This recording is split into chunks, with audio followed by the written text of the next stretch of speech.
வவுனியால மாத்திரம் 684 குளம் இருக்கு. 390 குளம் தான் இப்ப பாய்ச்சலத்துக்கு பயன்படுத்துற குளம். மற்ற குளங்கள் எல்லாம் அந்த அபேண்டன் டேங்க்ஸா இருக்கு. அதுக்குள்ள வயல் இருக்கு நிறைய. அவருக்கு நாங்கள் அதை சொல்ல அவருக்கு கடும் யோசிக்க. ஏனென்றால் இப்ப நீங்கள் ஈவன் இந்த குடியேற்றப்பட்ட பிரதேசத்துக்கு கூட இருக்கிற கேஸ்கேட் சிஸ்டத்தை ஒழுங்காக செய்தாலே 2 போகும் பேர் செய்யக்கூடியதாக இருக்குது. இந்த ஆறுகளை இந்த ஒரு கேஸ்கேட்டுக்கு விட்டீங்கன்னா ஒரு மேஜர் டேங்கில் கொடுத்தீங்கன்னா மற்ற எல்லாத்துக்கும் தண்ணி ஆட்டோமேட்டிக்காக போகும். இதுகளை சொன்ன பிறகு அவர் ஒரு நிலப்பாடி படுத்திருக்கிறாருன்னு சொன்னார் லால்காந்த. 2 முக்கியமான விஷயத்த மகாவலி அத்தாரிட்டிக்கு சொன்னார். எங்களுக்கு முன்னால் வச்சு ஒன்று, எந்த ஒரு சிங்கள குடும்பமும் வெளி மாவட்டத்திலிருந்து கொண்டு வரணும்.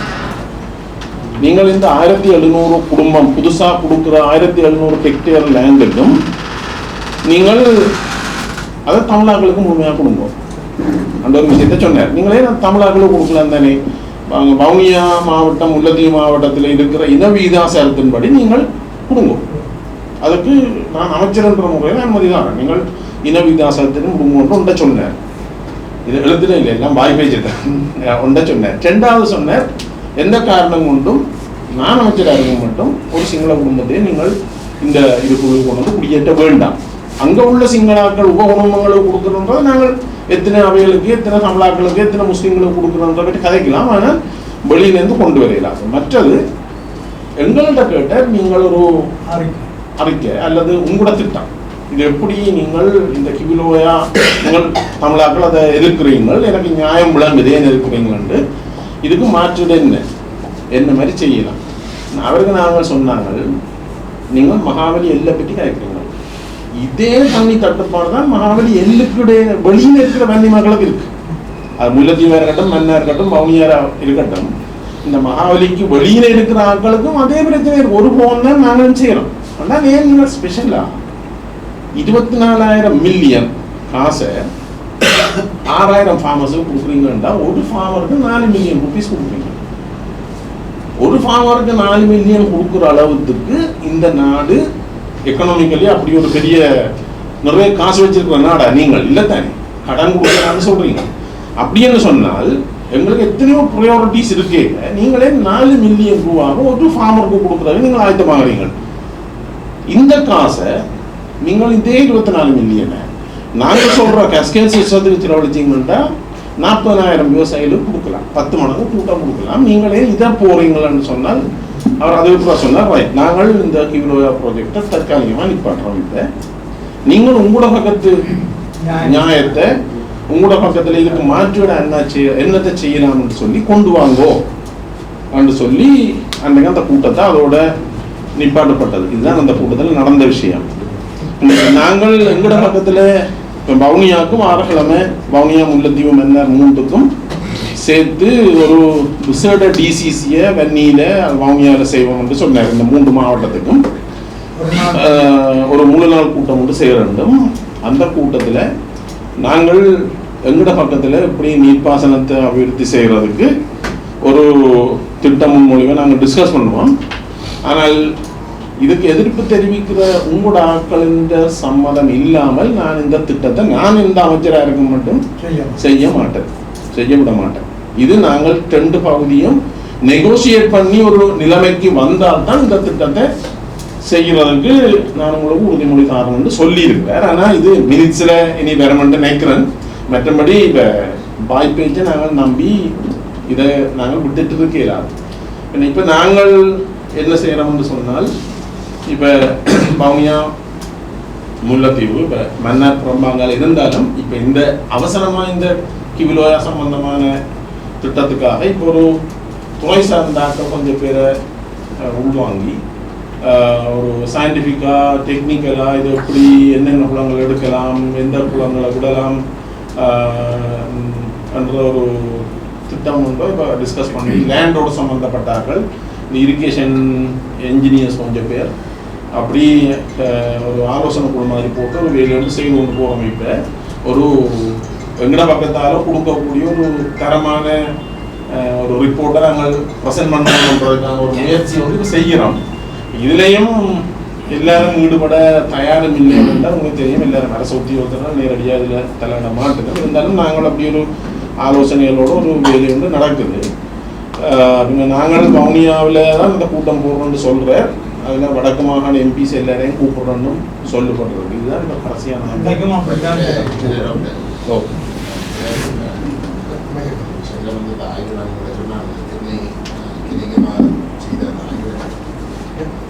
இருக்கிற 4000 சிங்கள குடும்பங்கள் குடியேற்றப்பட்ட 4000 சிங்கள குடும்பங்கள் தங்களோட வாழ்க்கையை அங்கே தொடர்ந்தும் தக்க வைக்க முடியாத ஒரு நிலையில் தான் இருக்கிறோம். சரிதானே? அப்போ கிபுலோயா திட்டம் வந்து அந்த 4000 பேருக்கு மேலதிகமான 2000 குடும்பங்களுக்கும் வந்து வாழ்வாதாரத்தை கொடுத்து அவர்களுக்கு வசதிகளை தங்களோட வாழ்க்கை முறையாக வந்து தொடர்ச்சியாக நடக்கக்கூடிய வருமானத்தை ஏற்படுத்தக்கூடிய ஒரு வசதிகளை ஏற்படுத்தி கொடுக்குறது தான் நோக்கம். இந்த கிபுலோயா திட்டத்தில் வந்து மிச்சம் 2000 பேரை தமிழரை வந்து கொண்டு வந்து குடியேற்றினாலும் அந்த 4000 பேர் வந்து நிரந்தரமாக்கப்படுகிறார். அதுதான் சொல்கிறேன். இந்த திட்டத்தை வந்து நீங்கள் தடுக்கிறதின் ஊடாக மட்டும்தான் அந்த ஏற்கனவே வந்து சட்டவிரோதமாக நடந்த குடியேற்றங்களை வந்து ஏதோ ஒரு வகையில் வந்து நாங்கள் கேள்விக்கு உட்படுத்தலாம்.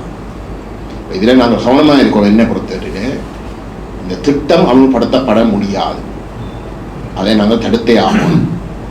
சுரேஷன் சொன்னதை போல வந்து நாங்கள் வேணுமென்றால் வந்து இருக்கிற சின்ன குளங்களை வந்து அபிவிருத்தி செய்கிறதுக்குரிய மாற்று வழிகளை வந்து நாங்கள் பார்க்கலாமே தவிர இந்த திட்டம் வந்து முழுக்க அந்த குடியேற்றத்தை ஏற்கனவே நடந்திருக்கிற குடியேற்றத்தை இன்னும் பலப்படுத்துறதுக்கு மட்டும்தான் ஒழுங்கப்படுது. கரெக்டாக அவங்களோட ப்ரொஜெக்ட் ப்ரொபோசலை பார்த்தால் வந்து பச்சையாக சொல்லப்படுறது முழுக்க சிங்கள குடும்பங்களுக்கு மட்டும்தான். அப்போ இது 2014 வந்து மஹிந்த ராஜபக்ச இதை கொண்டு வந்த இடத்துல அந்த நேரத்தில் வந்து அவர்களுடைய அரசாங்கத்துடைய அத்தாரிட்டியை வந்து சொன்னது வந்து இது கான்ஸ்டிடியூஷனுக்கே மாறு. நினைக்கிறேன் 13th Amendment வந்து ஏதோ ஒன்று சொன்ன குடியேற்றங்கள் நடந்தாலும் வந்து அது அந்த வீதாசாரத்தின் அடிப்படையில் தான் நடக்கணும். ஏதோ ஒன்று சட்டவரைவு சொன்னதென்றால் மகாவலி டெவலப்மெண்ட் ப்ராஜெக்டில் நாட்டினுடைய இன வீதாசாரத்தின் அடிப்படையில் எதுவும் செய்யப்படணும். அதான். ஆனால் அப்படி பார்த்தா கூட இதுவரை நடந்த மகாவலி 98% சிங்கள பௌத்தம், மிச்சம் 2% வந்து கிறிஸ்டியன்ஸ். ஆனால் சிங்களம் சரிதானே? 100% சிங்களீஸ். அதுதான் திட்டம். அதன் அடிப்படையில் தான் அந்த திட்டமே பாஸ் பண்ணப்பட்டது. அந்த திட்டத்துக்கு மேலதிகமாக வந்து 2 மில்லியன் ரூபாயை வந்து இந்த அரசாங்கம் வந்து போன பட்ஜெட்டில் வந்து பாஸ் ஆகிது. அப்போ அந்த திட்டம் ஓடப்போம். அப்போ இவை வந்து என்னத்தை சொன்னாலும் வந்து அதை மாற்றாமல் வந்து இவை சொல்கிற ஒன்றையும் வந்து நாங்கள் நம்ப முடியாது. அதையும் தாண்டி சொல்லுவோமே மாற்ற போகிறாங்க.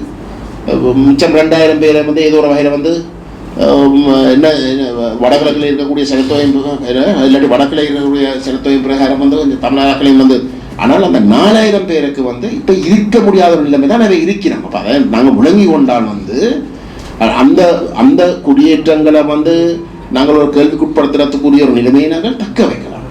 அதை நாங்கள் கொஞ்சம் கவனமாக இருக்கணும்னு நான் கேட்டுக்கொள்கிறேன். சின்ன குளத்தை காட்டி கொடுக்கலாம். அதான் விஷயம். இந்த 24,000 மில்லியனை வந்து ஆட்களை இது பண்ணதை கூட அவங்களோட 50 குளம் இருக்குன்னு வச்சுக்கணும். 50 குளத்தை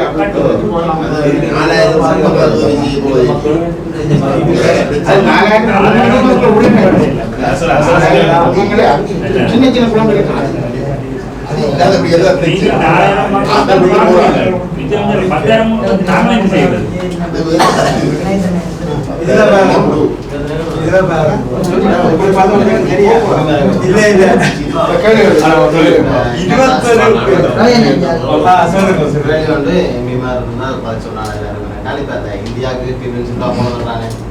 ஒரு இடத்த இப்போ அவர் வந்து இப்போ இலங்கையில் வந்து சொன்ன விஷயம் என்னென்னால் இந்தியாவில் வந்து மாகாண சபையை பற்றி கதைக்கவும் இல்லை, பயமுறை பற்றி கதைக்கவும் இல்லை. ஒரு கதை சொல்லிக்கிறேன். இந்தியா வந்து இப்போ பட்ஜெட்டில் வந்து பெருமளவு தொகையை ஒதுக்கிது. இப்படி ஒரு தகவல் இருக்குன்னு சொன்னால் இப்போ இந்த கிலோயா திட்டம் கூட அவங்களுக்கு வெளிநாட்டு செய்திகளோ இதையும் பயன்படுத்தாமல் பாராளுமன்ற இதுக்களால் செய்யலாம் இருக்கிறேன். இந்தியாவுடைய நிதி இதுக்கு பயன்படுத்த போகிறதான்ற ஒரு கேள்வி வந்து இருக்குது. இது சம்பந்தமாக ஏதாவது தெளிவுபடுத்தும். அதில் இந்த திட்டத்தில் வந்து தெளிவாக சொல்லியிருக்கு வந்து உள்ளூர் உள்நாட்டு பட்ஜெட் நிதி தான் பாதிக்கப்பட போகுது. வருமானம் நாங்கள் இப்போ இந்த வியட்நாம் வந்து கடத்துறைங்கிற உடனேயே நாங்கள் தூதரகங்களை சந்திக்கிற ஒவ்வொரு இடத்துலையும் வந்து நாங்கள் சொல்கிறோம், நீங்கள் வந்து வேறு வேறு திட்டங்களுக்கு கொடுக்குற நிதி தான் பட்ஜெட்டில் வந்து இப்படிப்பட்ட திட்டங்களை வந்து அரசாங்கம் செய்கிறது, உள்ளுக்க சிங்கள திட்டங்களை செய்கிறதுக்கு வந்து விளம்பும். நீங்கள் வந்து இந்த இப்படியான வேலை திட்டத்துக்கு கண்டிஷனாலிட்டிஸை போட்டு இப்படி செய்யலாண்டு அப்படி செய்யாத இடத்துல தான் நாங்கள் மெட்ட திட்டங்களுக்கு வந்து உங்களுக்கு நாங்கள் உதவி செய்வோம். நீங்கள் அதை லிங்க் பண்ணாமல் இருக்கிற வரைக்கும் வந்து உங்கள்கிட்ட இருந்த மெட்ட விஷயங்களுக்கு வந்து காசு எடுத்து போட்டு வந்து பட்ஜெட்ல இருந்து எங்களை வரி பணத்தை பாதிச்சு தான் நாங்கள் காணியிடம் வந்து பறிக்கலாம். இதே நாங்கள் தொடர்ச்சியாக வந்து சொல்லி கொண்டு வரோம். ஆனால் இந்த திட்டம் என்னடா அது 100% சிங்கள மண்டபடியாக வந்து அதுக்கு நன்றாக தெரியும் வந்து அவன் வெளியில போய் வந்து அதை காசை எடுக்கலாம். ஆகவே வந்து அது என்னோட பிரச்சனை இருக்காவே லோக்கல் மணியில மாத்திரம் அரசாங்க நிதியில முழுமையா செய்வதற்குரிய முக்கியமான இன்னொரு காரணம் இருந்தால் 6வது அந்த பிரதேசத்துல பாதிக்கப்படுற மக்கள் ஃபண்டிங் ஏஜென்ட்டுக்கு ரிப்போர்ட் பண்ணினால் இது நிப்பாட்டப்படும். உதாரணத்துக்கு ஒரு ப்ராஜெக்ட் ஒன்று நடந்தது. அவையோட ஏசியன் டெவலப்மெண்ட் பேங்க் அதே மாதிரி அவங்களோட பேராள திட்டம் வந்து உண்மையான திட்டம். அவங்கள என்ன செய்வாங்க என்றால் இதே மாதிரி விவசாயிகளுக்கு ரெஸ்பாண்ட் பண்ணாமல் செய்து கொண்டு கோவடிக்கிட்டவைகள் அவையோட ஹெட் ஆஃபீஸ் மணிலால இருந்து ஒரு இமெயிலோட ப்ராஜெக்ட் நிப்பாட்டப்படும். அவங்களுக்கு தெரியும் இப்போ இந்த மகாபலிக்கு நிறைய எதிர்ப்பு வேணும், நீங்க ஃபாரின் பண்ற ப்ராஜெக்டுக்கு போனீங்கன்னு சொன்னா அவன் நிப்பாட்டுவான். அதுக்காக 24,000 மில்லியன் மொத்த காசு தனியே லோக்கல் பண்ணு அவங்களுக்கு தெரியும் இது நிப்பாட்டப்படணும். அதுக்காக தான் அந்த வெளிநாட்டு காசு கொடுத்தாலும் எடுக்க மாட்டோம் இருக்கு. அதான் வேற ப்ராஜெக்டுகளுக்கு பாய்ப்பின ஒழிய இதுக்கு எடுக்க மாட்டோம். நாங்கள் எங்கள் அரசியல்வாதி யாராக இருந்தாலும் கட்சி வேறுபாடு இல்லாமல் நாங்கள் எதையும் இந்த உண்மையான நோக்கங்களுக்காக மறுக்க வெளிக்கிடைக்குள்ள இப்போ புதுசாக நாங்கள் அபிவிருத்தியை தடுக்கிறோம் சொல்லப்படுகின்ற ஒரு மாயை கொண்டு உருவாக்கி விட்டுருக்காங்க. என்னதை சொன்னாலுமே பெருகின்றது. இப்போ இதுக்கு கூட நீங்கள் பார்த்தீங்கன்னு சொன்னால் இப்போ சொன்ன நம்பர்ஸ் இருக்கு தானே எம்பி நீங்கள், அப்போ அந்த நம்பர் சொல்லி இவ்வளோ சனத்துக்கு வாழ்வாதாரம் பெறுதுன்னு சொன்னால் இவ்வளோ பேருக்கு 2 போகம் செய்யலாம்னு சொல்லி தான் அவங்க ஹைலைட் பண்ணுறாங்க. அப்போ இப்போ என்ன பொதுவாக பார்க்கக்குள்ள சாதாரண சனமாக நாங்கள் எல்லாத்தையும் தடுத்து கொண்டிருக்கிறோமே தவிர எங்கள்கிட்ட ஒன்றும் கொண்டு வந்து தர்றதுக்கு ஒன்றுமே இல்லை, அதை தான் செய்து கொண்டிருக்கிறோம்னு சொல்லி எங்களுடைய ஆக்களையே சொல்ல வைக்கிறதுக்கு மாற்றி வச்சுருக்காங்க.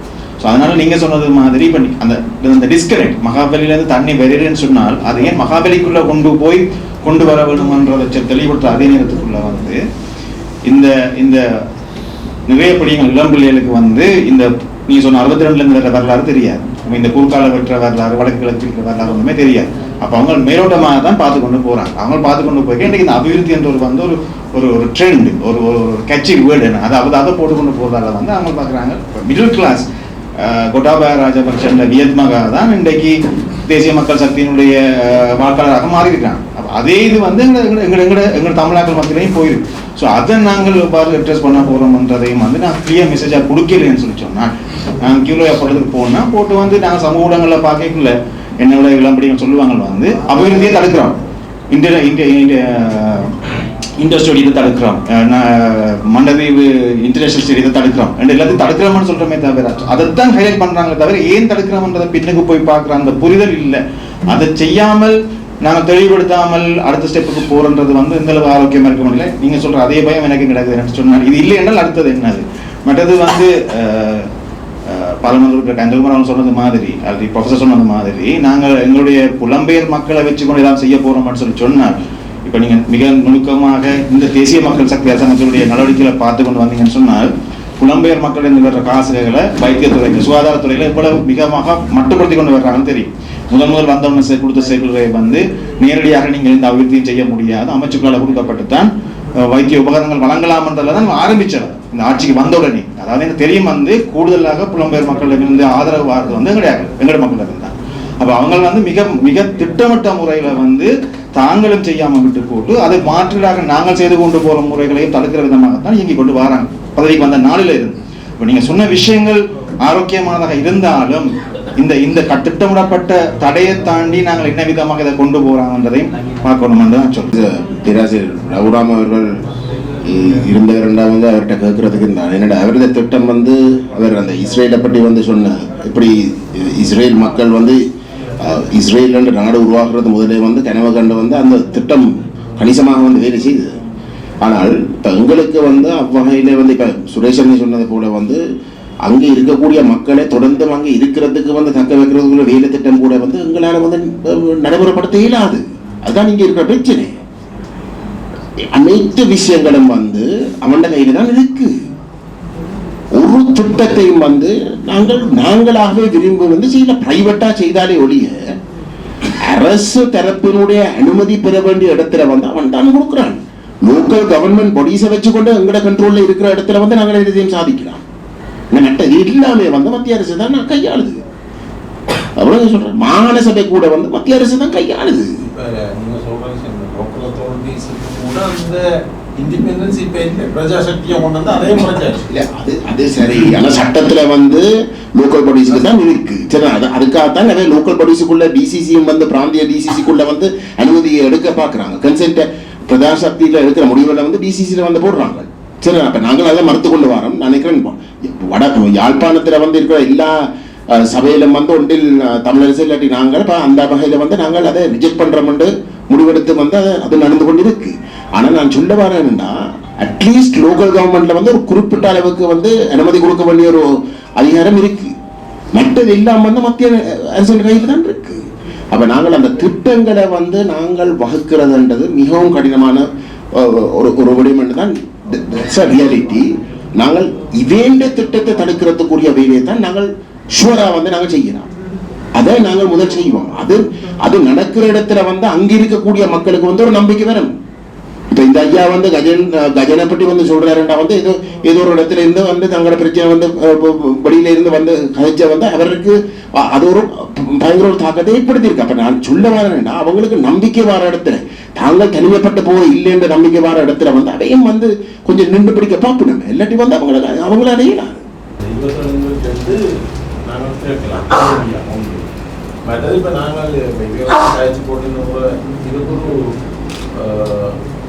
27.2 போட்டுருக்கோம் கிலோயா ஒன்று போட்டுருக்கோம். மற்றது இப்போ இதை நாங்கள் ஒரு அட்ஜாயின்மெண்ட் மோஷனாக போட்டு என்ன பிரச்சனை அப்படின்னா 3 நாள் டிபேட் கொண்டா கேட்டு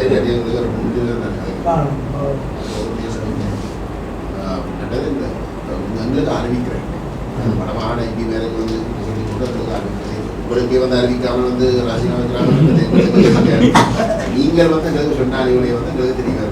அன்னைக்கு நீங்கள் இந்தியா நீங்கள் கடைசியா இவர்களால் அந்த யாழ்ப்பாணம் நீங்கள் அன்னைக்கு இல்லை அறிவிக்கை நாங்கள் இன்ஃபார்ம் பண்ணுறோம்.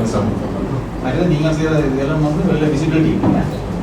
நீங்கள் பார்ட்டி லீடர்ஸா பார்லிமெண்ட்ரி மெம்பர்ஸா நீங்கள் செய்கிற எதுவுமே வந்து வெளில விசிபிலிட்டி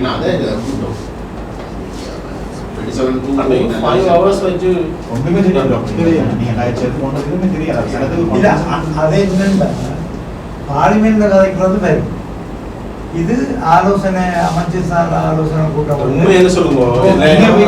எங்களுக்கு தமிழ் இதுக்கு வந்து இல்லை உலகம் தெரிஞ்சிருக்கோம் வந்து நாங்கள் அதை வச்சுக்கொண்டே வந்து மொபைல் அதால சேர்த்து சொல்றோம் வந்து நீங்க நான் நினைக்கிறேன் நீங்க வந்து கொண்டு போற மட்டும் இங்கிலீஷ் டிரான்ஸ்லேஷனுடைய வந்து இந்த இந்த இந்த பிளான்டு சிங்கிளைசேஷன் கொலனைசேஷனை வந்து ஹைலைட் பண்ணுறதுக்கு இப்போ 62 நீங்கள் சொன்ன அவ்வளோ பாயிண்ட்டை ஹைலைட் பண்ணி கடைசி தண்ணியாக வேற இல்லை அப்புறம் அந்த மாவலி கொண்டு வாங்க அங்கே ஒன்று முடிக்கிற மாதிரி அவருக்கு நாங்கள் என்ன ஒன்று சொன்னாங்களே ஏன்னா ஒரு செமினா மாதிரி வந்து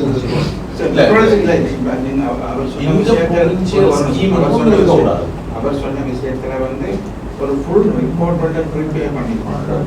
ஒரு ப்ரெஸ் கான்ஃபரன்ஸை வந்து கால் பண்ணி எக்ஸ்பிளைன் பண்ணிட்டு அந்த ரிப்போர்ட்டை முழுக்க வந்து குழப்பமாக சிங்களத்தில் இங்கிலீஷ் குழப்பமாக இருந்துச்சுன்னா அட்லீஸ்ட் அவங்க சோஷியல் மீடியா சிலதில் கூட வந்து ஹைலைட் பண்ணுவாங்க. புதுசாக பெரிய மாதிரியான இருக்குது அதுக்குள்ள ஹைலைட் பண்ணப்படும் அந்த விஷயம்.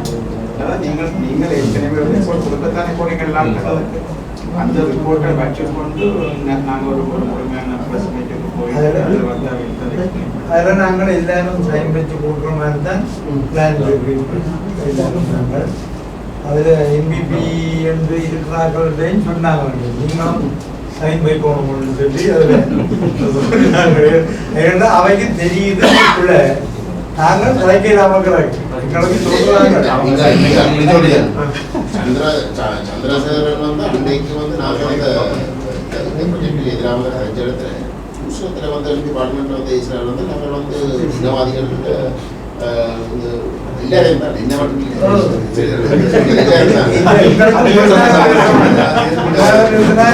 இனவாதிகள் நீங்கள் இந்த அபிவிருத்தியை வந்து செய்யப்படுறீங்கன்னா அந்த மக்களை நான் சொன்னேன் நீங்கள் உங்களை பற்றி நினைச்சா நீங்கள் தேச பிரேமி, நாங்கள் எங்களை பற்றி நினைச்சா நாங்கள் தேச துரோகி. ஆனபடியால் அந்த மென்டாலிட்டியோட எங்களோட கதைக்க வேண்டாம் இந்த கூட்டத்தில். தெரியும், எங்களை பற்றி நாங்கள் கதைச்சா உங்களுக்கு துரோகம் இதாக இருக்குது. ஆனால் உங்களை பற்றி நீங்கள் கதைக்கலாம், அல்லது நாங்கள் உங்களை பற்றி கதைச்சா தான் நாங்கள் நல்லா மனநிலையோட நீங்க அவரை கூட்டிட்டு வாங்க, கொண்டே காட்டுவோம்.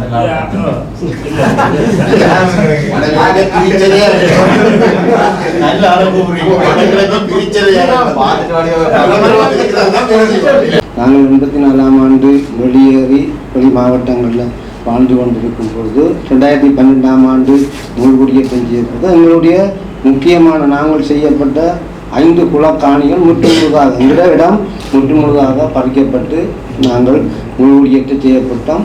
நாங்கள் எங்களுடைய அந்த ஊரின் பற்றோட அந்த இடத்துல தான் வாழ்ந்து வந்து நாங்களே தவிர எங்களுடைய வாழ்வாதார நிலங்கள் அனைத்தும் பறிக்கப்பட்டிருந்தது.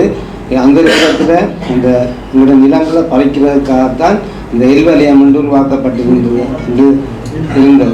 நாங்கள் அந்த நேரத்தில் அந்த குலக்காணிகளை விடுவிக்கிறதுக்கு எங்களுடைய அந்த நேரத்தில் இருந்த பாராளுமன்ற உறுப்பினர்கள் முயற்சியோடு எடுத்த பொழுது ஒரு கட்டத்தில் சில குளங்களை அந்த மகாபலி எங்களுக்கு விட்டு தாரதுக்கு ஒப்புக்கொண்டு இருந்தது. அந்த நேரத்தில் இருந்த அரச அதிபரனால் அந்த செயல்பாடு ஒரு அக்கறை இல்லாதாலே அந்த முயற்சி எங்களுக்கு தோல்வி அடைஞ்சது. நாங்கள் அந்த நேரத்தில் நாங்கள் அக்கறையாக இருந்திருந்தால் அந்த குலக்காணியிலே நான் ஒரு குலத்தையாவது மீட்டிருக்கலாம். நான் இதையும் சொல்ல வரேன்றால் நாங்கள் இப்போ கிபிலோயா என்று வாரபடியால் நாங்கள் எங்களுடைய காணி அனைத்தும் பிடிக்காச்சுது. இப்போ கிபிலோயா என்று வந்தால் எங்களுடைய காணி முற்றுமுழுதாக வெளியேறப்படும். நாங்கள் அந்த கிராமத்தை விட்டு வெளியேற கட்டம்தான் உருவாகி இருக்கின்றது. ஏனென்றால் சில உங்களுக்கு உண்மையாக பேர்களை சொல்லி கொண்டிருக்கத்தான் தெரியும். அங்கே நடக்கிற நிலவரம் கடுமோசமானது. சுருக்கமாக முக்கியமாக சொல்ல போனோம் என்றால் பாராளுமன்ற உறுப்பினர் அண்ணன் ரவிகரன் அவர்கள் இல்லை என்றால் நாங்கள் வேலைக்கே வெளியேறி இருப்போம். என்னென்றால் அவர் மாகாண சபையில் இருந்த பொழுதும் சரி, மாகாண சபையில் இல்லாமல் இருந்த பொழுதும் சரி, இப்போ பார்லிமெண்ட் வந்தவர்கள் டாக்டர் அந்த நேரம் அவர் எம்பியாக இருக்கிற இதே நேரத்தில் கஜேந்திரகுமார் எம்பியாக இருந்தவர், அவரும் எங்களுக்கு அந்த நேரத்தில் வந்து போராடி அவர்களுடைய முயற்சியால் தான் நாங்கள் அந்த கிராமத்தில் இன்று வரைக்கும் வாழக்கூடிய சூழல் இருக்குது. இந்த கிபிலோயா திட்டம் அங்கே நடைமுறைக்கு வந்தால் நிச்சயமாக ரவிகரனுக்கு தெரியும் அந்த மக்கள் அங்கே இருந்த பிரிவினை என்னென்றால் இன்றைக்கு அவர்கள் அந்த கிபிலோயா திட்டத்தில் வார அவைகளின் பிளானின்படி இன்றைக்கு கரண்ட் வேலி ஒன்று போட்டு கொண்டிருக்கிறோம். அந்த வேலி போட்டால் எங்களுடைய முக்கியமான வாழ்வாதாரம் கால்நடைகள் பணியாளர்கள் இருக்கிறார். அந்த மாடுகள் அங்காலே போக இயலாது. அப்போ அவர்கள் அதுகளையும் கொண்டும் நாங்கள் மழையை நம்பித்தான் அந்த விவசாயம் செய்கிறோம். எங்களுக்கு அந்த விவசாய நிலங்களில் எந்த அபிவிருத்தி ஒன்றும் செய்து தர மகாபலி ஏற்றுக்கொள்ளாது. அரச உத்தியோகத்திற்கு விருப்பம் 100% இருந்தாலும் மகாபலியின் அதிகாரத்தாலே அந்த அபிவிருத்தி ஒன்றும் செய்யப்படுவதில்லை. என்னென்றால் எங்களுக்கு அந்த வீதிகளை அந்த கம வீதிகளை அபிவிருத்தி செய்து தந்தால் நாங்கள் அங்கே நிலைத்திடுவோம் என்ற எண்ணத்தாலே எங்களை ஏதோ ஒரு வழியிலே எங்களுக்கு துன்புறுத்தி அந்த கிராமத்திலிருந்து வெளியேற்றுவதுதான் அரசின் நோக்கம். மற்றது எங்களுக்கு பிரதேச செயலாளரால் எங்களுக்கு குடியிருக்கிற காணிக்குரிய அனுமதி பத்திரங்கள் வழங்கப்பட்டிருந்தது. அந்த அனுமதி பத்திரங்கள் உறுதி தரலாம் என்ற ஒரு பொய்ச்சாட்டை சொல்லி அவ்வளவும் மீளவும் அரசாங்கத்தால் பெறப்பட்டுள்ளது. இன்று வரைக்கும் அந்த அனுமதி பத்திரம் எங்களுக்கு திருப்பி வழங்கப்படவில்லை. அவையோட நோக்கம் என்னென்றால் அது மகாபலியோட இணைச்சு அந்த நாயாத்து கங்கால இருக்கிற மக்களை முற்றுமுழுதாக வெளியேற்றுவதுதான் அவையோட நோக்கம். உண்மையில் அந்த கிராமத்தின் பரம்பரையான வயது வந்து இறந்து கொண்டிருக்கின்றார்கள். எனக்கு நானே அந்த கிராமத்திலேருந்து வெளியேறதுக்கு எனக்கு 17 வயசு, இன்றைக்கு எனக்கு 60 வயசு. அப்போ எனக்கு அந்த நேரத்திலே 17 வயசிலே இருந்தபடியாக அந்த பற்று எனக்கு இருக்குது. மற்றது தொடர்ந்தும் இந்த போராட்ட காலங்களிலே எங்களுடைய அதிலே தொடர்பு இருந்தபடியால் எங்களுக்கு இன்று வரைக்கும் அந்த பற்று எங்களை விட்டு போகவில்லை. அந்த மண் பற்றோடு இருக்கிறோம். ஆனால் அந்த இளம் சமுதாயத்துக்கு அந்த கிராம பற்று குறைந்து கொண்டிருக்கின்றது. நாங்கள் அக்கறை இல்லாமல் உண்மையில் இருந்தால் எங்களுடைய நிலம் உண்மையாக விட்டு முக்கியமாக யாழ்ப்பாணத்து மக்களுக்கு 3000 ஏக்கர் காணி இருக்கின்றது. நாங்கள் எங்களுடைய பட்டியல் இருக்கிறது. நான் யாழ்ப்பாணத்திலே இருந்து பலரை தேடி தெரிஞ்சும் ஒரு குடும்பம் தான் எங்களுக்கு சந்தித்திருக்கின்றது. அவர்கள் நாளைக்கு அங்கே வருகின்றார்கள் அந்த காணியை பார்க்குறதுக்கு. எம்பியும் நானும் பல யாவச்சேரி, யாழ்ப்பாணம், பருத்துறை நிறைய பேருக்கு இருக்குது. எங்கிட்ட அவருடைய அனுமதி பத்திரத்தின் நம்பர் இருக்குது, ஐசி நம்பர் இருக்குது. வெளிநாடு கூடி தொடர்பு கொண்டிருக்கின்றோம் அவர்களை எடுக்கிறதுக்கு. அவர்களுடைய காணி ஒரு 1000 ஏக்கருக்கு கிட்ட தள்ளப்பட்டுட்டது. அது பாராளுமன்ற உறுப்பினர் வந்து தடுத்திருக்கின்ற மீதி காணி காடாகத்தான் இருக்கின்றது. அப்போ அதுவும் எங்களுக்கு ஒரு பெரிய பிரச்சனை. சிங்கள மக்களுக்கு 25 ஏக்கர் வீதம் பெரிய பண்ணப்பட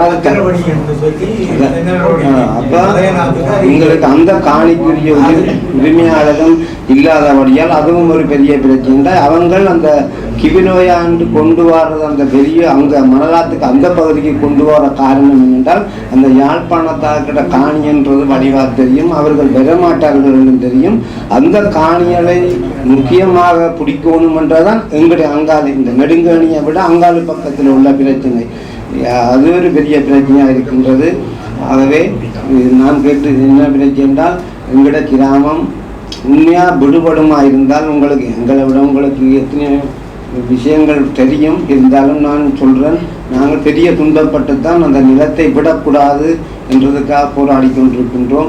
பல துன்பங்களை படுகின்றோம். உண்மையிலே நாங்கள் இதை அங்கே இருக்கிறதுக்குரிய காரணம் நாங்கள் அவருக்கு முன்னாலே சொல்லவில்லை. கட்சியில நீங்களும் அதை செய்து தருவீர்கள். அவர் எங்களோட கிட்ட இருக்கிறபடியால் அவர் அதை பாதுகாத்து கொண்டிருக்கின்றார்கள். நீங்களும் கிட்ட இருந்தால் எங்களுக்கு அதே போல் செய்வீர்கள். இருந்தாலும் யாழ்ப்பாணத்திலிருந்து ஒரு கட்டத்திலே கஜேந்திரகுமார் எம்பியா இருக்கிறதையும் நாங்கள் அடித்தாலும் நிறைய அவர் கொலதடவை வந்திருக்கிறார். டாக்டர் அந்த நேரம்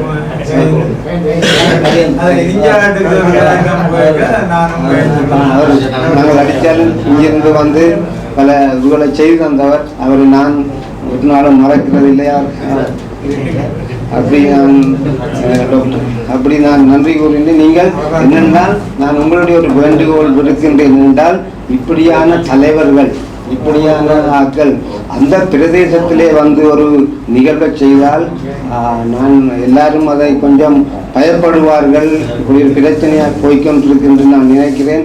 யாழ்ப்பாணத்திலே செய்கிறதை விட எங்களுடைய பிரதேசத்திலே வந்து ஒரு நிகழ்வை நீங்கள் செய்தால் நான் அது பெரிய ஒரு வெற்றியாக இருக்கும் என்று கேட்டு எனது கருத்தை நான் நிறைவு செய்கிறேன். தமிழர் இளைஞர்களுக்கும் வணக்கம் தெரிவித்து கொண்டு இந்த கிவிலோயா திட்டம் வந்து எங்களுடைய காணிகளையும் அபகரித்து இதை நீங்கள் விடுவீங்களாக இருந்தால் உங்களுக்கு எதுவுமே கிடைக்காது இனிமேல் காலத்தில். ஏன்னா அவ்வளவு காணி போகுது, அவ்வளோ மிருகங்களும் வந்து உங்கள்கிட்ட பிரதேசத்துக்காக பெறப்போகுது. மற்ற பெரும்பான்மையான காணிகள் வந்து எங்கெண்ட தமிழர் காணிகள் தான் பிடிக்கணும்.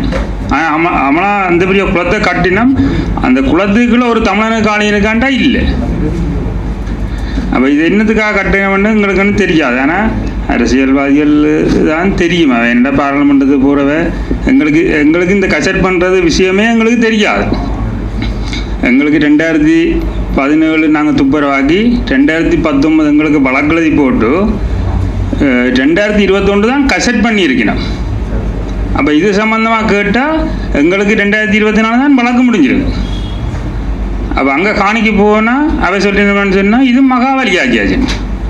அப்போ எம்பிஏயும் கூட்டிக் கொண்டு அங்கே போய் கேட்டால் அவை அதை ஏற்றுக்கொள்ளினோம் இல்லை. என்ன வாங்கின அங்கே போய் மகாவலிக்கு போய் நாங்கள் கதைக்க எங்களை ஒரு மனுஷனாக கூட எங்களை அங்கே மதிக்கல. நாங்கள் போய் கேட்க நீங்களும் ஒரு 250 பேர்கிட்ட பேரை தாங்கோ, உங்களுக்கும் அதில் ஒரு ஏக்கர் காணியை தாரோம். அப்போ எங்கள்கிட்ட ஆற்ற காணியை யார் தாரது? இது உங்கள் கேள்வி நாங்கள் அதிகாரி மகாபலி அதிகார சபையிலே கேட்டினா ஆற்ற காணியை யார் கொடுக்கும் சொன்ன ரவிரண்ணன் நீங்கள் கொஞ்சம் பேரை தாங்கோ காணியை தாங்க சொல்லலை. அவ என்னென்னு சொன்னால், இப்போ எம்பி மேரை கூட்டி கொண்டு போனால், இப்போ எம்பி மேரோட கதைச்சு உளுத்திட்டா தங்கண்ட இசைவுக்கு எடுத்துட்டா நாங்கள் அவைக்கு கீழே நின்றுவோம்ன்றதுக்காக தான் அவை எதிர்பார்த்தது. அதில் அதுக்கு அவர் போகலை என்று சொன்னால் அப்படி நாங்கள் விடையலை. அது எங்கள்கிட்ட உரிமை எங்கள்கிட்ட தாங்கும், இதுக்கு கட்டப்பட மாட்டோம். கிவிலோயா திட்டம் எங்களுக்கு வேண்டாம். கிவிலோயானா மகாவலியே வேண்டாம். இப்போ எங்களுக்கு அதுக்குள்ளே இப்போ இந்த திட்டத்துக்குள்ளே நம்மளா காணி போவோம்னு சொன்னால் எங்கள்கிட்ட புள்ள குட்டிகள வாழ்வாதாரம் இல்லை, எந்த வாழ்வாதாரமே இல்லை.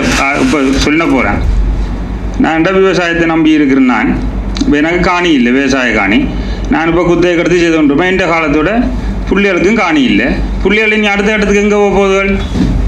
அதுகளை தான் குறுக்கு வழியெல்லாம் உழைக்க பார்க்க போகுது.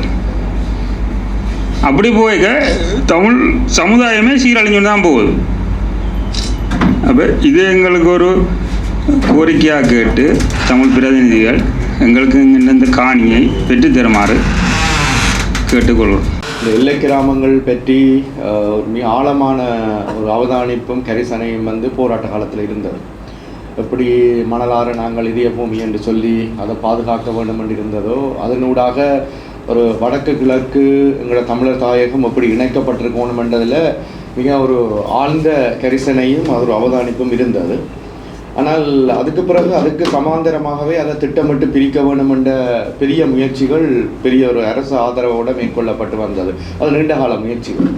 அப்போ நாங்கள் இன்றைக்கு கிவிலோயா இன்னொரு அபாய குறிகாட்டி, அவ்வளவுதான். இது மீண்டும் எங்களை தொடர்ந்து அந்த அச்சுறுத்தி கொண்டு வர முயற்சிகளுடைய இன்னும் ஒரு அறிகுறியாகத்தான் நாங்கள் கிவிலோயா பார்க்கணும்.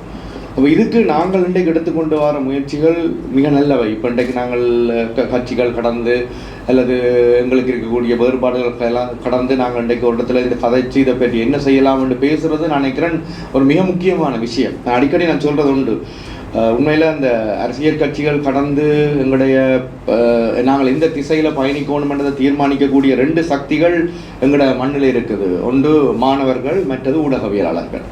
அப்போ அவைகள் அந்த 2ஐயும் அந்த கனதியான வகைவாங்க வகிக்கணும். அதில் இன்றைக்கு ஊடகவியலாளர்கள் அதை இப்படி ஒரு சந்திப்பை ஏற்பாடு செய்தது முக்கியம். இந்த இடத்துல இன்றைக்கு பேசப்பட்ட விடயங்கள் இது ஐயா சொன்ன மாதிரி இதை நாங்கள் யாழ்ப்பாணத்துக்குள்ளே கொண்டு வர விஷயங்களோடு சேர்ந்து நாங்கள் அந்த மண்ணுக்கு போக வேண்டிய ஒரு பெரிய ஒரு இடம் ஒன்று எங்களுக்கு தேவை ஒன்று இருக்குது. இதில் இப்போ இன்றைக்கு நாங்கள் இதை பற்றி கதைக்கிறது, இதுக்கான போராட்டங்கள் நடத்துறது, இதை நிறுத்துறதுக்கான அரசியல் அழுத்தங்களை கொடுக்கறது, சட்ட ரீதியான சில முயற்சிகள் எடுக்கிறதுன்றது ஒரு பக்கம். அது ஒரு இமீடியட்டான ஒரு உடனடியான எங்களுடைய பயணமாக இருக்கும். ஆனால் இதுக்கு பிறகு நான் நினைக்கிறேன் இதில் 2 விஷயம் இருக்குது. ஒன்று ஒரு இன்டரிம் பிளான் ஒன்று வேணும், மற்றது லாங் டேர்ம் பிளான் ஒன்றும் வேணும். இப்போ எல்லை கிராமங்களை நாங்கள் கிவிலோயா இன்றைக்கு ஒரு அறிகுறி என்றிருந்தால் இது நாளைக்கு இதற்கு கொடுக்கப்படுற எதிர்ப்பு சிலவள் இதை தாமதப்படுத்தலாம் அல்லது இதை கைவிடப்படுத்தாது, ஆனால் தாமதப்படுத்தலாம் அல்லது அது வேறொரு வடிவத்தில் எங்களுக்குள்ள வரலாம். அப்போ அப்படியே இருக்கிற பட்சத்தில் உண்மையில் அந்த எல்லை கிராமங்கள் பலவற்றுக்கும் நான் அப்பப்போ போகிறது வழக்கம். அப்போ அப்படியான போய கிடைத்த சந்தர்ப்பங்கள் எல்லாம் ஒரு மனதை பெரிய பிசைகின்ற அல்லது மனதுக்கு பெரிய நெருக்கடியான ஒரு விஷயம் என்னென்றால் அந்த மக்கள் ஆதரவற்றவர்களாக இருக்கிறார். உண்மையில் அங்கே இருக்கிறதே ஒரு பெரிய ஒரு விஷயம். அங்கே அந்த மண்ணில் இருக்கிறது, அங்கே பாடசாலைகள் இல்லை, சுகாதார வசதிகள் இல்லை. இப்போ ஓனியா வடக்கிட உள்ளுக்கெல்லாம் போனோம்னு சொன்னால் ஒரு அடிப்படையான ஒரு ஆஸ்பத்திரி தேவைக்கு வாரென்றால் அது பெரிய சிரமம். அது அவரை கொண்டு ஒரு பாம்பு கிடைச்சவரை அல்லது உடனடியான வைத்திய சேவைக்கு கொண்டு வரதுன்னு சொன்னால் அங்கே அவ்வளவு கிலோமீட்டருக்கு கொண்டு வரைக்குள்ள அங்கே ஹாஸ்பிட்டலும் அந்தளவு உடனடியான வைத்திய சேவையை வழங்குறதுக்கு இல்லை. பிறவானியாக கொண்டு போகணும். மற்றது பாடசாலைகள் அங்கே இருக்கக்கூடிய நிலைமைகள் எல்லாம் மூடப்பட்டு கொண்டு வர நிலைமைகள். அங்கே இருக்கக்கூடிய மக்களுடைய வாழ்வாதாரம் மிக மிக கேவலமான நிலையில் இருக்குது. அது விவசாய நடவடிக்கையாக இருக்கலாம் அல்லது அங்கே இருக்கக்கூடிய நிலைமைகள் எல்லாம் இருக்குது. அப்போ அந்த மக்களை நாங்கள் அந்த இடத்துல தக்க வைக்கிறத பற்றி நாங்கள் நிறைய யோசிக்கவும். அந்த இடத்துல அந்த மக்கள் தக்க வைக்கப்பட்டால் தான் எங்களுடைய எல்லை கிராமங்கள் அங்கே இருக்கும். அதை ஹோல்ட் பண்ணி வைக்கிற ஒரு பெரிய ஒரு விஷயம் எங்களுக்கு தேவை. அவன் உருடுவி கொண்டு வாரான் என்றால் இப்போ இங்கே சொல்லப்பட்டது என்னென்றால் இப்போ பலஸ்தீனர்கள் எப்படி பலஸ்தீனருடைய மண் வந்து எப்படி ஆக்கிரமிக்கப்பட்டது. நான் இன்னொரு பக்கத்தால் பார்க்குறேன், அதன் தவறுண்டு நீங்கள் நிற்க வேண்டாம். அந்த ஜூயிஷ் செட்டில்மெண்ட்ஸை எப்படி அவங்க அமைக்கிறாங்க, எங்களுக்கு அப்படியான ஒரு கவுண்டர் ஸ்ட்ராட்டஜி ஒன்று வேண்டி இருக்குது. அந்த அந்த நிலத்தை தக்க வைக்கிறதுக்கு அந்த பக்கத்துக்குள்ளால தாயகம் நோக்கிய பயணம் என்று சொல்லி அங்கே எங்கெங்கோ இருந்த மக்கள் எல்லாம் தங்களால் முயன்ற அளவுக்கு போய் அங்கே ஒரு நாட்டை உருவாக்குற அளவுக்கு இருந்திருக்கிறாங்கண்டா. நான் இப்போ நடந்துக்கிற விஷயத்தை நியாயப்படுத்துறதுக்கு நான் சொல்ல வர இல்லை. பட் எங்களுடைய எஃபர்ட் வந்து எப்படி இருக்க வேணும். அப்போ நிச்சயமாக நாங்கள் ஒரு 2 கட்டங்களுக்குள்ளால நகர்வோம் என்று நான் நினைக்கிறேன். ஒன்று, உடனடியாக கிவிலோயாவுக்கு எதிரான அந்த எதிர்ப்புணர்வு போராட்டம், அதை உடனடியாக தாமதப்படுத்துறது அல்லது அதற்கு எதிரான எங்களுடைய எதிர்ப்புகளை காட்டுறது இன்னொரு பக்கம். 2வது விஷயம் வந்து அந்த மக்களை நாங்கள் எப்படி அந்த எல்லை கிராமங்களை பாதுகாக்க போகிறோம், அந்த எல்லை கிராமங்களுக்குரிய அடிப்படை வசதிகளை நாங்கள் எப்படி ஏற்படுத்தி கொடுக்க போகிறோம், அந்த மக்களை நாங்கள் அங்கே தக்க வைக்க போகிறோம். இது வந்து ஒரு பெரிய ஒரு மொபிலைசேஷன். இன்றைக்கும் அங்கே இருக்கக்கூடிய மக்கள் மொபிலைஸ் பண்ணி கொண்டே இருக்கிறார். அன்றைக்கு நடந்த போராட்டத்தில் கூட யார் பிள்ளையா நிற்க வேணாம், நல்ல மக்கள் கூட்டம் நிறைய திரள் வந்தது. ஆனால் சம்பந்தப்பட்ட பாதிக்கப்பட்ட கிராமங்களிலிருந்து பங்கெடுத்து கொண்ட மக்களோட எண்ணிக்கை எனக்கு தெரிந்தவர் குறைவாக இருக்கு. ஏனென்றால் இப்போ அங்கே இருந்த மக்கள் வந்து இப்போ பட்டிக்குடிப்பில் இருக்கிற மக்கள் வந்து ஒலுமடுவுக்கு வந்ததுக்கு பிறகு தாங்க சேஃப் நினைக்கிறாங்க. இப்போ அங்கே வந்து அவங்க செட்டில் ஆனதுக்கு பிறகு தாங்க சேஃப் நினைக்கிறாங்க. பட்டிக்குடியிருப்பு நீருக்குள்ளே போனாலும் கூட அதை வந்து ஒரு பெரிய அளவுக்கு நெருப்போட நின்று பார்க்குற அளவுக்கு நிலைமை இல்லை. இப்படித்தான் அந்த மண்ணை விட்டு வெளியில் வந்ததுக்கு பிறகு அந்த மண் சார்ந்த அந்த நெருக்கம் அல்லது மண்ணோட நின்று அதற்கு ஒரு ஓர்மமாக நின்று போராடுற தன்மை என்றது வந்து உண்மை அந்த மக்களுக்கு அதுதான் அது பிரச்சனை. அங்கே அப்படி நின்று போராடுறதுக்குரிய அந்த வளத்தையோ ஆதரவையோ கொடுக்கறதுக்கு நாங்கள் என்ன மெக்கானிசத்தை கொண்டிருக்க போகிறோம்ன்றது தேவை. அப்போ நான் நினைக்கிறேன் இதுக்கு கட்சிகள் கடந்து நாங்கள் ஒரு பெரிய ஒரு பொறிமுறை ஒன்றை உருவாக்கணும். எல்லாட்டி எல்லைகள் எல்லாம் சுருங்கி கொண்டு வந்து நாளைக்கு நீங்கள் சொல்லி கொண்டு வர மாதிரி வவுனியா வடக்கு கடந்து புளியங்குளம் கடந்து கனகராயங்குளம் கடந்து கிட்ட வந்து கொண்டே இருக்கும். இதுக்கு பிறகு நாங்கள் கழிச்சு கொண்டு இருக்கலாம்.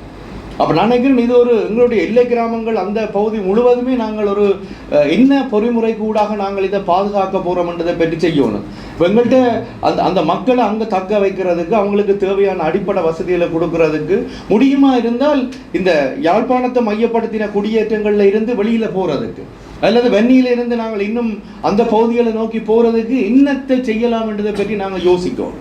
இப்போ எங்கள்கிட்ட புலம்பெயர்ந்த சமூகம் ஒரு பெரிய ஒரு சமூகம் இருக்குது. அப்போ இந்த புலம்பெயர்ந்த சமூகத்துக்குள்ளால நாங்கள் எல்லை கிராமங்களை மீளமைக்கிறதுக்கு எல்லை கிராமங்களை தக்க வைக்கிறதுக்கான ஒரு பெரிய பொறிமுறை ஒன்று உருவாக்கும்.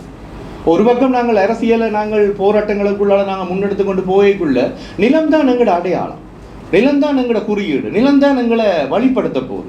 அப்போ நில ஆக்கிரமிப்புன்றது நாளைக்கு எங்களை மிக நெகிழ்வாக்கி விடும், தளர்வாக்கி விடும்.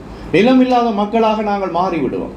இன்றைக்கு ஐயா சொன்ன மாதிரி அடுத்த தலைமுறை வந்து அதில் பெருசாக அக்கறை இல்லை. ஏனென்றால் அந்த மொபிலைசேஷன் இருக்கும், அது அது அது அது யதார்த்தமானது. அப்போ இதையும் கடந்து அந்த இடத்துல இருக்கக்கூடிய மக்களுக்கு நாங்கள் என்ன செய்யலாம்ன்றதை பற்றி நாங்கள் பார்க்க வேணும்.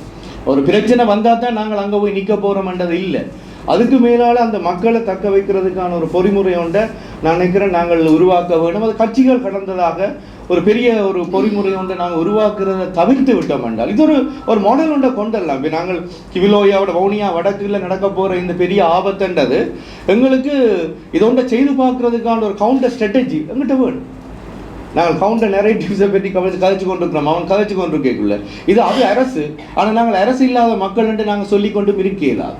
எங்கள்கிட்ட பெரிய ஒரு புலம்பெயர்ந்த சமூகம் இருக்குது. நாங்கள் இந்த சமூகத்தை வச்சுக்கொண்டு நாங்கள் என்னத்தை செய்யலாம்ன்றதை பற்றி நாங்கள் ஏதாவது யோசிக்கவும். அப்போ நான் நினைக்கிறேன் இதை ஒரு உடனடி நடவடிக்கைக்கான ஒரு களத்தை நாங்கள் பற்றி ஆராய்ஞ்சு அதை பற்றி நாங்கள் சிந்திக்கிற அதே வேளையில் அடுத்தடுத்த கட்டங்கள் ஒரு இன்டர்வியூமாக நாங்கள் என்ன செய்ய போகிறோம், இதை பற்றின நிறைய தரவுகளை திரட்டி கொண்டு இப்போ இதை பற்றி பேசக்கூடிய தளங்களை நாங்கள் எப்படி உருவாக்க போகிறோம், அடுத்தது இதை தக்க வைக்கிறதுக்கான ஒரு நீண்ட கால திட்டங்கள் எங்கள்கிட்ட என்ன இருக்க போகுதுன்றதை பற்றி நான் யோசிக்கணும்னு நினைக்கிறேன்.